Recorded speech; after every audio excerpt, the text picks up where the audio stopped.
आपको चाणक्य नीति के अध्याय 2 का सार बताने जा रहा हूं। तो अगर आपने पहले अध्याय का सार नहीं सुना है तो मैं आपसे रिक्वेस्ट करूंगा कि पहले आप पहले अध्याय का सार सुन के आइए, तब आगे कंटिन्यू करिए, तो आपको ज़्यादा समझ में आएगा।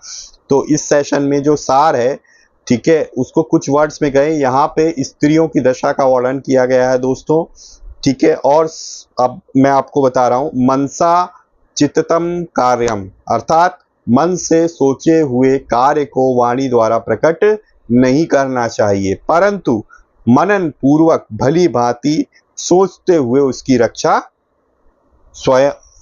करनी चाहिए और स्वयं चुप रहते हुए उस सोची हुई बात को कार्य रूप में जरूर बदलना चाहिए दोस्तों। तो चलिए आइए हम लोग जो है स्टार्ट करते हैं चाणक्य नीति अध्याय 2 चैप्टर।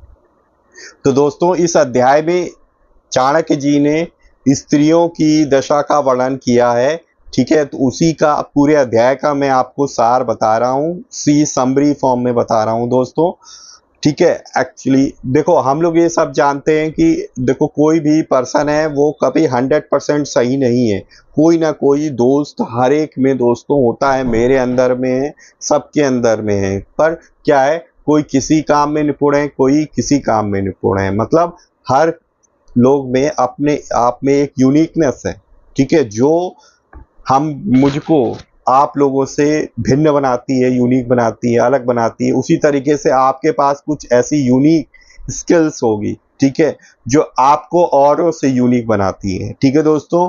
तो उसी तरीके से है दोस्तों, कुछ के पास अनेक पदार्थ होते हैं परंतु वे या तो इसका उपयोग नहीं जानते अथवा फिर उनमें उपभोग की शक्ति नहीं होती दोस्तों। तो उनके पास पदार्थ तो मतलब चीजें बहुत सारी होती हैं पर वो उसका सही ढंग से सही दिशा में यूज नहीं कर पाते या फिर उनको उसका यूज करना आता ही नहीं दोस्तों। इस अध्याय में भी यही बताया गया है कि कौन सा परिवार सुखी रहता है, ठीक है, और किस तरीके परिवार दुखी रहता है।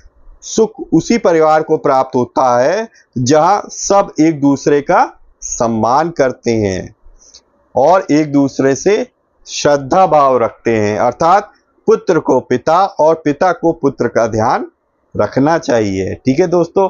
मतलब यह है कि हर एक को समभाव दृष्टि से देखना चाहिए, समभाव दृष्टि के साथ ही रहना चाहिए दोस्तों, एक दूसरे का